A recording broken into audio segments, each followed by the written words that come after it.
ট্রাম্পের সাধের যুদ্ধবিরতি উপেক্ষা করে আবার ইরানে তীব্র হামলা চালানোর নির্দেশ দিয়েছে ইসরায়েল। অন্যদিকে ইরান যুদ্ধবিরতি ভাঙার অভিযোগ সরাসরি অস্বীকার করেছে। সব মিলিয়ে মনে হচ্ছে যে যুদ্ধবিরতি ট্রাম্প চাপাতে চাইছেন তা সহজে হচ্ছে না।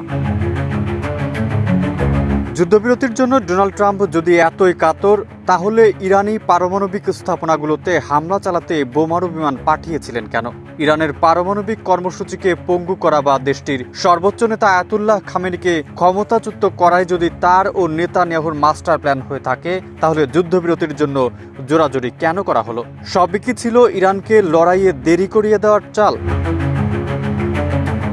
পশ্চিম নিয়ন্ত্রিত সংবাদ মাধ্যমগুলো প্রচার করছে ইরানকে আলোচনার টেবিলে বসাতে বাংকার বিধ্বংসী বোমা দিয়ে আলোচিত সেই হামলা চালিয়েছে ট্রাম্প।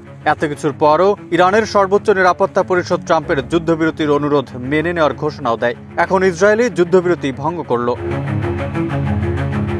যুদ্ধবিরতি যদি সফল হতো, তাহলে সমাধান না হওয়া কিছু প্রশ্ন আবার সামনে এসে যেত, যেমন ব্যর্থ হওয়া পারমাণবিক আলোচনা যুক্তরাষ্ট্র এবং ইরান আবার শুরু করবে কি। আরেকটি গুরুত্বপূর্ণ বিষয় হলো ইরানের হাতে থাকা উচ্চ শক্তির ইউরেনিয়াম। ইসরায়েল ও যুক্তরাষ্ট্রের সম্মিলিত বর্বরতা মোকাবেলা করে ইরান তা সফলভাবেই রক্ষা করেছে। ওই মজুদ নিয়ে ট্রাম্প ও নেতানিয়াহু কি ভাবছে? যুদ্ধবিরতি ভেঙে আবার ইরানে হামলার ডাক কি ওই ভয় দিয়েছে ইসরায়েল?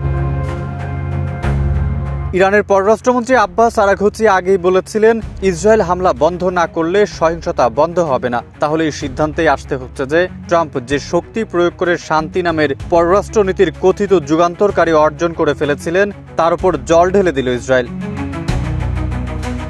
মূলত ইরানের পারমাণবিক স্থাপনায় বোমা ফেলে বিশাল এক জুয়া খেলায় জড়িয়ে গেছে ট্রাম্প। বড় বিদেশি যুদ্ধে সামরিক হস্তক্ষেপ না করার প্রতিশ্রুতি তিনি আগে বহুবার দিয়েছিলেন। শেষ পর্যন্ত অন্য দেশের অতি সুরক্ষিত স্থাপনা ধ্বংস করার বাজি তিনি ধরেছিলেন। কিন্তু এখন তিনি বিশ্বের সবচেয়ে গুরুত্বপূর্ণ তেল সরবরাহের পথ হরমুজ প্রণালী বন্ধ হয়ে যাওয়ার ঝুঁকি ডেকে এনেছেন।